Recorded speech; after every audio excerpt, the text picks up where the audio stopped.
Yeah, so those who are aware of Miguel Myers, he's part of the Fabric Cat.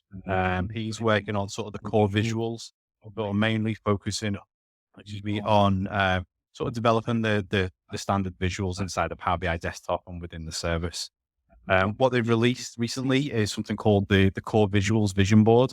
So you're able to go on there. It's fully interactive. You can see where sort of different visuals are in terms of the roadmap, what requests have been fed back from the community. So using things like at the Ideas website where you can go and submit and vote on various different things. So all of that's on there now. Full transparency in terms of where we are in terms of development and when we're expecting those to be released. So there's a link here, and we'll be able to share the deck with Alex. So hopefully people can access the links at the end of the session. It's all online. I'm sure if you just Google it or Bing it, you'll be able to find it as well. But yeah, it's a fully interactive report where you can see sort of roadmap. There's been quite a lot of changes recently in terms of the semantic model side of things as well. Version history now is available in the service. So if you make edits or live edits to semantic models in the service, you can actually view the version history rollback if need be. So sort of the recommendations around that is to sort of use that alongside your Git commit. So using commit and Git within the Git repos to keep track of those sort of larger changes. But maybe if someone makes a quick change in the service and you want to roll that back, you can do that now within the portal. Tyndall View, that probably announced back in, or Tyndall was probably announced back in SQL Bits in 2022, maybe. That sort of journey is still continuing along. It's the new sort of tabular model definition language for those that don't know. You can now view this inside of Power BI Desktop. So you can go and view that sort of easy, human readable sort of code, copy and paste that. So if you want to copy, a measure from one model or a table from a particular model, you can take that from Power BI Desktop, paste it into another one now. So that's coming in there. We can also now go in, I think maybe it was in Ignite, we announced that you can live edit, or you should be able to live edit direct link semantic models in Power BI Desktop as well. So that's available as well. As I say, we're quickly just going to fly through all of these just to make people aware of them. We're not going to be doing any kind of deep dives today. It's just to make you aware of what's come out, what's in the roadmap, that type of thing. Yeah, we'll see how this goes first. Metrics, there's been a bit of change and a bit of noise around metrics. Something called metric sets have been announced. They're in preview at the moment. And sort of the thought and those is if you've got measures that create semantic models already, you want to be able to reuse those across the business. So rather than having to redefine those multiple times in the service, you create what's called a metric set based off that published semantic model.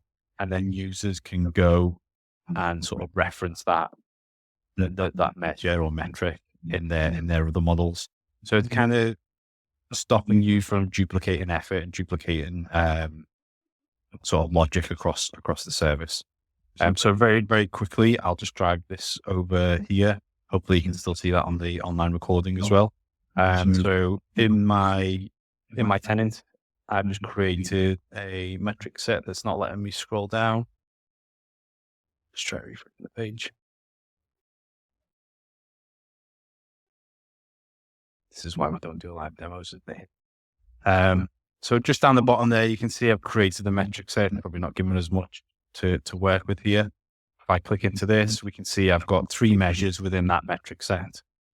We've got our trips, which is total number of trips. We can see which semantic model that's taken from. We've got total amount, which semantic model that's taken from. And then we've got total quantity, which is taken from a separate semantic model. So you can now start to sort of combine sort of measures and metrics from different models into a single place so they can be reused by other users across the business. What we can then do is if I jump into my semantic model or into my report here, I can quickly go into get data and pick more. And when it eventually loads, I can upload the source metrics. So you can see we're just looking at our Contoso model, which one of our measures was already taken from. I can click connect in here. The UI should then give me the option to pick whatever metric sets that I've got access to. We may have to ditch this because it's taken longer than expected. Here we go. So I'll pick my metric set trips, click connect, and then it'll give me a prompt now to select what tables and objects that I want to pull into the model. So if we look at our trips data, because it's not part of our Contoso model, we can click connect and it'll ask us what to pull in. So now our users, when they start to build out their semantic models, they can start to pull in logic and data from other areas across the tenant. One thing that you should be aware of, it does create a composite model. So you'll have maybe a direct link or import model originally. The minute you then pull in the metric set, it will do direct query to the other model. So direct through analysis services or whatever the terminology is called now. So I won't go on that anymore. I'm conscious I'm taking up the time, so I'll move it. So yeah, it's just a visual there. And then moving across, I think this is you now.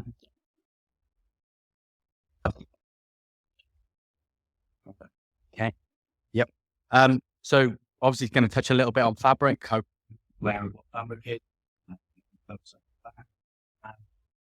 So we announced recently we've put databases. So inside of Fabric before, it's obviously got a load of different experiences already. So Data Factory, Analytics, Real-Time Intelligence, Power BI, and that's part of the SaaS platform that it is. We've also brought in SQL databases now. So you can actually provision SQL databases alongside lake houses and data warehouses. So, if you're used to a SQL database and you want to use that inside Fabric, you can go and do that. So let's do a quick demo. Oops, no, wrong way. Get ready for some jazzy music. Microsoft Fabric's unified data platform now brings together Off the home.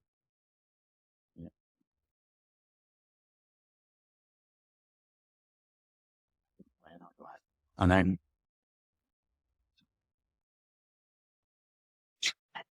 we have to share by Microsoft Fabric. Data platform operates together for your data with Fabric data. A new generation of autonomous data streamlined application development. In second, provision and deploys will be very built on the same Kubernetes, the EVC separation, and all on a simple platform. And last time, I researched writing with auto-scaling and Cube. Last piece to have the format with automatic resource optimization and detail to the auto index. All the working in results like ESO and GitHub. Accelerate innovation, which AI is SQL code generation to topics of random system. Create this help of building back support, sure AI in Finally, you can experience blind databases that are purified level. Documents have recovery, high availability, and the goal of your data replicated to one night. By Fabric's little engine. Building intelligent AI application faster and easier. Autonomous Fabric. Our PI bears on back.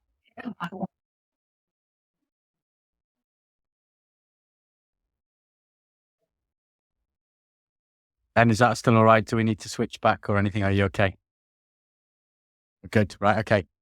So that's just part of a whole platform now where you can obviously have databases inside there. So if you're very much used to using SQL as part of your databases, then I would definitely use that. You've also got along the bottom, we're going to talk about mirroring as well. You can do shortcuts. So shortcuts are a virtualization layer into existing ones. So if you've got on-prem or in AWS or something like that, you can shortcut to that data and not bring it in. So that's bringing in obviously SQL databases, but we've now also brought in database mirroring. So previously we had Snowflake and SQL DB that you can mirror in. So if you're used to mirroring, that's like CDC or change data capture. You can bring in your data from an existing database and Microsoft Fabric would manage that for you. So you wouldn't have any overhead administration, and we would do that right into the one lake, and then you could go and do it. So that was for those two. We've announced, obviously, in public preview, Cosmos DB, SQL MI, and obviously Azure Data Catalog in public preview. I'm pressing the wrong button again. And coming soon, we've obviously got on-prem SQL Server or IaaS SQL, SQL Server 225, mirroring from PostgreSQL, and obviously mirroring from Oracle. So, that's using some cool technology to bring, data sets that you may not have been able to do before into a central place on the one lake. Also, there's something called open mirroring. So if you haven't got the connections already, and someone to look up is Mark Price Mayer. So if you know Mark, he's very good on doing lots of little YouTube videos. He did some previews around this where he took Excel and actually mirrored in Excel files into the one lake and then started doing that. So it was an open standard. You can go and build your own connector. So from whatever source you want to go and do, we've not built it. You can go and build it yourself. So it's about, open mirroring, and you get some of the free storage as part of that as well. And I'll talk a bit about that in a minute. There is a demo, but I'll jump over that for time. We've got the partners who are building things around this as well. So Strim, Oracle, MongoDB, and DataStats are also building their own mirroring solutions to come into Fabric. So if you're already using those, you'll be able to port those over and bring your data into Fabric.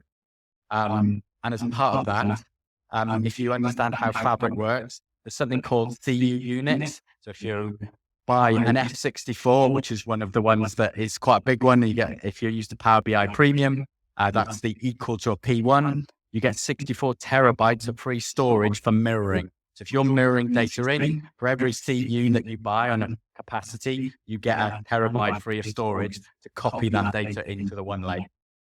Once you move it on and change it, you're then paying storage, which is 0.019 pence gigabyte per month or something. So it's not a huge amount.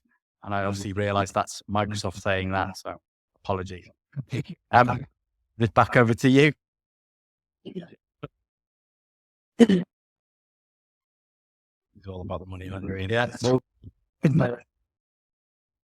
So you've probably seen the buzz around Copilots. We've got a Copilot for everything now. We'll probably have a Copilot for a Copilot at some point. But in Fabric, there's a lot of different workloads. I'm going to mainly focus on the Power BI Copilots because I think maybe previously this group was pretty much focused on Power BI before the introduction of Fabric. So some sort of buzz slides. This one is the app development, isn't it? Yeah. So this one, should we skip this one? Yeah. Conscious of time. We'll skip over this one. We'll share the deck with... What? Got loads of time because the pizza's running late. Got loads of deck to get through those. So basically that was we could be all right if we wanted to. So moving on to Copilot for Power BI, which I think is the cool stuff anyway. So we've got now the introduction. So when you go into your reports and you'll open the pane on the right hand side, we've now got the preview toggle. So if you enable that toggle, you can ask more data rather than asking questions of just what's in the report. You can ask questions around what the wider semantic model. So if something's not on screen, you can sort of ask that around the semantic model. Fairly recently, and I missed the announcement and apparently picked up sort of recently, but Copilot summaries for report subscriptions. So if you're sending out subscriptions to your users via email, you can now enable Copilot summaries of those subscriptions as well. So the video on the right here is basically just showing you how that does. It's just an icon that you can preview the summary, and then that'll go out as part of the email distribution to your end users. And then finally, Copilot on home, and we've got a demo video for this one. So I'll let the demo speak for itself. It is here if we're creating a new, fully versed Copilot or discovering and exploring it. It is great for reading lots of suggested prompts to get you going, and I can really start chatting with Colab. Let's ask how many new loyalty program members we've added in the last month. I don't have to open up a specific Power BI report or deal with hello. Copilot automatically finds the best answer to our 7 million analysis. It looks like we've added about 900 new members. Apparently, Copilot is providing a full description of the reason you need to use a citation of where it got its answer from, so I can verify the data is needed. I can also ask a follow-up question in the chat. Let's break this down by the source of the members. And just like that, Copilot is giving me a chart with new members by source. And I can ask different types of questions as well. Let's see a list of the top members who have an anniversary this month. And Copilot's give me the list. But again, great thing here is that I'm constrained by needing to know what those use. From this one slot, I can ask about any data. For example, let's ask which managers have the most visit. And this time, Copilot has linked to the information. If you want to ask for specific data, I'll use Copilot to help find relevant reports from. Let's ask for the best report related to our customer loyalty program. And here, Copilot is giving me a list of 3 issuing reports in the summary read. Let's open the loyalty program analytics report. You can see the Copilot experience is appearing over here as well. So now I can ask deep dive questions right here inside the report. For example, let's get a few bullet points per status email, and then you write. And in a couple of seconds, Copilot is giving me some great insights I can go and use. You can see our new membership Copilot. You've seen how our easier than ever to discover using insights using Copilot in Power BI. Cool. So yeah, so that's the new sort of Copilot on Home feature that's going to be released. Maybe some of the admins in the room are sort of worried, saying, well, what about dev test and, our UAT environments? We don't want to include those in the responses. So when it becomes available, you'll have citations to say where the data's come from. If something doesn't look quite right, you can have the Copilot look at the correct model. And also we're looking to plan maybe having sort of admin to be able to include or exclude certain reports or semantic models, so that then you can curate what's available, what's being consumed by the Copilot. So AI skills, for those that maybe aren't familiar with this, it's more of a tailored approach to sort of the Q&A type natural language, asking questions of our data that maybe Copilot doesn't give us. So Copilot, is out of the box. It's a blank box. You're not able to sort of tailor that with system prompts or any examples. AI skills gives you that functionality so that you can give it sample SQL queries. So if how many widgets did we sell over the course of the year, you can provide the AI skill with SQL statement to use behind the scenes. So you can give it system prompts around terminology and all different types of things. So it's a little bit more structured around, your lake houses rather than Power BI semantic models. I think the roadmap does say that it will work with semantic models at some point, but at the minute, I think it's just warehouse, lake house, and maybe some real-time event streams as well. And other than that, I think there's another demo, but I think we need to. We'll watch this one, and hopefully you can see how this contrasts to what Copilot gives us. Another thing as well in the plan for AI skills is that you can produce an endpoint that can then be consumed by other AI services. So think about like Teams, if you want to have like a Teams chatbot to be able to ask questions of your data by using AI skills and publishing that endpoint, you can then consume that in Teams sort of longer term. So that's sort of the vision for this as well. In this demo, we'll look at some of the new updates to AI skills in our. We will start by creating AI skill called Instore Expert, because what I want to create is a custom generative AI feature as an expert in our data. The first thing we'll do is to add a data source. We've added support for event house K12 databases in AI. This database contains package delivery information. Event house databases are great for analyzing large volumes of data, in particular, in scenarios requiring real-time insight. And without version, let's start asking questions. Write down the number of package delivery trips in bar, which month has the most deliveries. And just like that, we give an answer including explanations of what steps for taking to get this answer. Thinking about this, especially with statistical analysis, let's ask another question. What's the 99 percentile of the package delivery for business? And considering that our answer contains a step-by-step explanation as well as a KQL query. But there is more. The AI skill now supports multiple data sources. We'll go ahead and add our yes. And we'll add a semantic model. We need to select the specific tables we want to ground our AI agent on. And here, you can see the tables as well as the measures in the semantic model. Let's ask a question. What's the name of the top loyalty customer? Without providing our agent with any instructions, it manages to select the correct data source. We do a series of steps to perform, including a DAX query. And we see that the top loyalty customer is Theodora Way. Now let's move on and ask, what else can you tell the guy? In a conversational manner, we can now store the data and learn more. Here, you can see a set of additional details provided. This time, all of these details were retrieved from the lakehouse. The agent used the answer from one source, the semantic model, to look at more information in another source using a SQL query. Let's continue the conversation and finish with the question about deliveries. Where is recent deliveries? Our agent can now look up the relevant information in the delivery event house and rate the recent packages delivered to the world. You have now seen how Fabric allows data professionals to build and customize their all of their AI agents on top of the data. And this AI skill can now easily be published and shared to consumers. Okay. Yep.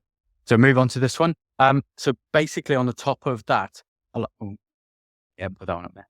Yeah. We have got something called AI capacity coming as well. So if you're buying Fabric, you buy Fabric capacities, and they're slightly different than the Power BI Premium. So with Power BI Premium, you start with a P1 and you went up to a P4. It's probably one of the biggest, although theoretically you go up to P6. With Fabric, you can start much lower. So you've got an F2, which is 2 compute units, but you can go all the way up to, 2040 something? Yep. Or, with this, you can buy now an AI capacity, and rather than have all the co-pilots and the AI skills compute going through that capacity, you could have it go through this dedicated capacity. You can run other stuff on there as well, but you can actually make it separate out. So for example, if you had an F64 and you wanted to ensure that your business was working consistently on that one, and you didn't want anyone doing co-pilot stuff that was maybe overload that one, you can get another capacity and route all of that sort of resource through that as well on top. So that's going to help some of the customers who had concerns that some of the AI stuff was going to overload their capacities, etc. like that. There isn't going to be a per user one. There were some rumors about that. I don't think that's in the pipeline at the moment, but at the moment they've come out with AI capacities. So, but was it ideas.fabric.microsoft.com if you want anything that's not there at the moment. Workspace monitoring. So going a bit more into the Fabric side of things. So you can actually go and monitor what's happening inside the workspaces in Fabric. So again, this is a big thing for administrators, understanding what's happening inside your capacities and making sure that someone isn't going to overload it along that side. So I think that's already, it's in public preview at the moment, but you can obviously query the database, analyze the patterns, anomalies, etc. like that. There are some bigger plans longer term to install all of that in a Custo event house. So you can actually then store the database. As a Power BI user before I joined Microsoft, it was always a real pain to go and find out what was happening inside your tenant. We've had multiple attempts at trying to make this better and completely failed at it. So hopefully the new ones that are on the roadmap, from what I've seen, are going to centralize a lot of the telemetry. It is still going to be after the fact. It's still not going to be as real time, hopefully, as some people want, but we're obviously moving to more of a centralized thing where you can get all of your logs in there and you've got control how much you need. So rather than 60 days and things like that, you'll be able to control a lot more of that to sort of get rid of it or aggregate the data over that time. Surge protection, another big request inside Fabric. So how many people are SQL Server and aware of something called Resource Governor in the old SQL Server world? If you're aware of that, very similar. So surge protection is very much the resource governor for Fabric. So this will stop processes sort of consuming too much of the background process. So in Fabric, you've got foreground processing and also background processing. So foreground is mainly for the reports. Background is refreshes and things like that.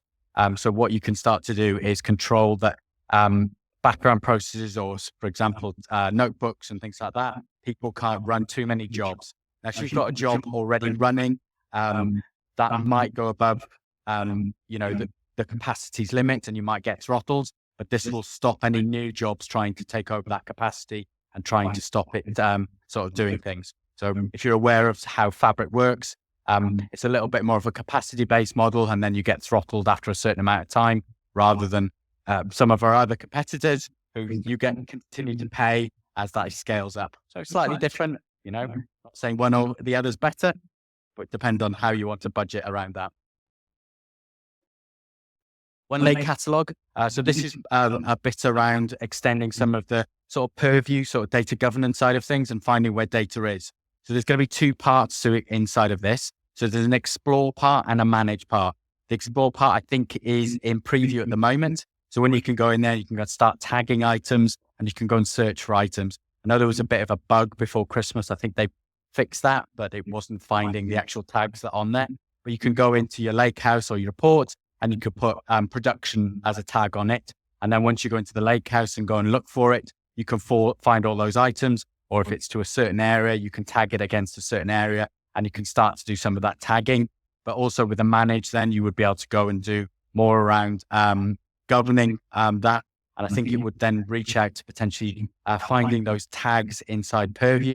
So if you serve Purview as a separate Microsoft product, which is more around our data governance and sort of data cataloging, so you would then be able to have more of that. So some of the Purview style stuff like lineages inside Fabric, and you would have seen that from if you've used Power BI before, and you get the lineage from where the data source is to the semantic model, then to the report and how many different people use it. This is just extending that so people can go and find data a lot easier. So a bit like that Copilot, if you want to go and do it manually, go and use the one lake catalog to go and find your data, go and govern it from that place. I think I've got a demo and I've just explained all of that, but let's do the demo because I think the pizzas are still overrunning. You put it so every weekend you can explore, manage, and govern all of the data. Let's take a look. It's easy to run as a business analyst and sales leader. I'm looking at data sources for my next report. I'll start the selling by running the names and stuff into my orchestra. To fail to manage where I'm like, my name and eyes. I explore my endorsements that was as specific was business. Such as the Titan content they want to start. I access the full range of items to action Fabric. From data items like houses, smiley models, or even SQL databases, to the most popular insight items like Power BI reports and variables. Close design, like pipelines or notebooks. I can fine-tune my search so this granular as I need. Tags are a powerful new addition to my discovery experience. Select your relevant tags and narrow down my results to the code. Then I go through this warehouse. Clicking any item gives me an overview of key metadata like description, location, owner is tagged in the doors. Two links to the Steve assurance is user plan. Click the city and take where the after the semantic model X. Here's what's promising. The tools by reorganize my data. I can see tags like store, sales, and district. The columns see where they want to be. Clicking explore this data. I figure in quick visualization to test the data on blow. Sharing also share domain or share those. The next one is more talking about the manage side of things, I think. Is using only my individual data state super and all transparent. Quite the rest of the helpful and filter my choice. You all data at once. Is once. And I can lay out. I see all. With your report, it gives me more information, like my data hierarchy, item inventory, and data rephrase. I can understand how secure and compliant my actions are. I review the sensitive label coverage. And I use what I can into attributes, links of tags, descriptions, and endorsements from the items I own. I put a man here. I can see the honest actually recommend domain. Make a crucial sensitivity label coverage and refreshing updated data item. Click the card for interpretation about so to understand why there's an issue here. It's I can take to address it. I also get access to all the data elements so easily across the fabric in one place. Bring the signal to navigate to any experience that's relevant to live to be done. Result optimization help you play learning go on the massive fabric and set my capability. Live shall play.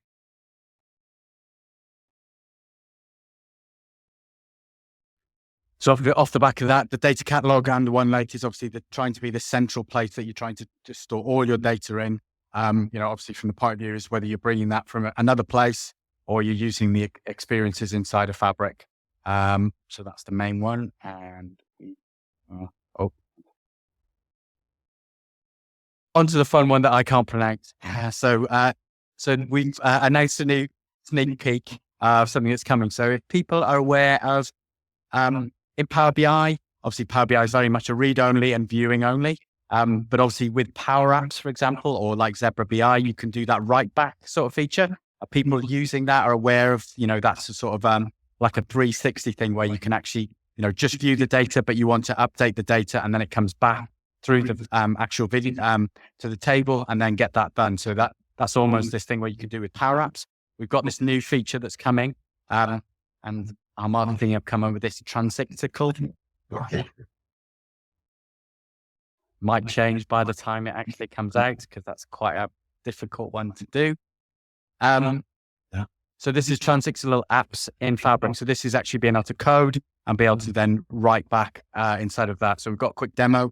It's not available yet. I haven't actually seen it, but it's a sneak peek that was there. So hold on. It is a bit more complicated than I've say than Power Apps and doing some things, but it will give you a lot of functionality. And I think it's quite a good one that we've sort of been lacking or been wanting to try and do in Power BI, that you can get this update feature and adds value quite quickly off the back of it.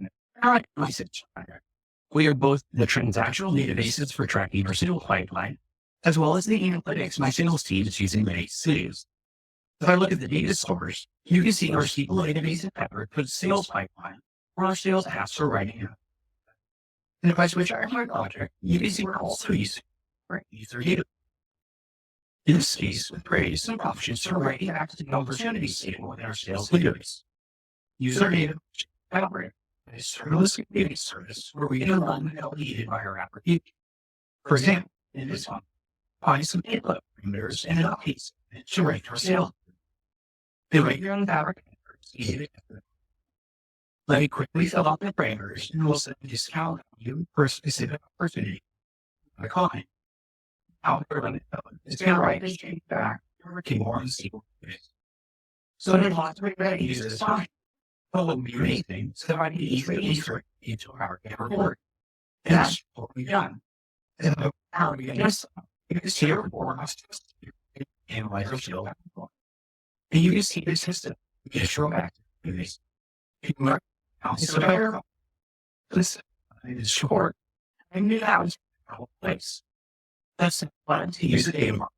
In our workspace, the function set, and the specific function was used. And now, I guess the data goes from the report to bind its function parameters, such as this reflect in the report. And now we're ready to go. If I open the report as the user, I can directly submit changes to be written into the database. Let us personalize the report by just a higher result in these closing in October. Now I get the specific opportunity, just and I'll submit. Immediately, I see the value updated in the report, which has been directly written to the SQL database in Power using the create and to show the flexibility of the user data. We have to create another we can update all the records at once. Let's select all the high-risk opportunities closing in the existing database and now apply me or more. I'm going to select the discount and now I call it. And when I submit all the opportunities that need to select this year. This is a quick CP of how we can bring together SQL databases in Fabric use of video functions to Power BI to create analytical applications. But as you can see, this end-to-end integration unlocks a massive number of new systems during globalization. So hopefully that's shown some ideas there that obviously you can start doing functions inside Power BI, writing back. And obviously especially if you're in a shop or something like that, you've got front-end workers who are actually sort of trying to view stuff. They're out maybe looking at shelves, how much, things are on the shelf. They can write back and actually write back to the actual things to say that's been updated. I'm trying to come up with some ideas here of how you would do that, but hopefully that's given some ideas. Some of the roundup items from the Jan release. We've got the tree map visual, and I ran out of time to do this, so I put generic things in here. A lot more formatting things. I was going to go double check exactly what's inside that. Enhancements for the text slicer. That's in preview, and again, put the same comment in there. So these are two new updates in there to extend the functionality in those two items of visuals. So with a tree map, you can do a lot more than you would be able to do. I think you do some more binning and things like around that one as well on it. And the text slicer, yes, I didn't actually read what was on that one. But it's the PowerPoint one in storytelling. So I don't know if people are doing that, where they're embedding their Power BIs inside PowerPoint. So you get live integration. So rather than having a static image of a PowerPoint a static image of your Power BI report in your PowerPoint, you can get live inside of that. So they've done some further updates in there. So you can do page up and page down inside the report. So you stay on the report, I think, and you can move to different pages within that report. And also there was a bit of a problem when you keep going. You got 10 minutes. Oh my God.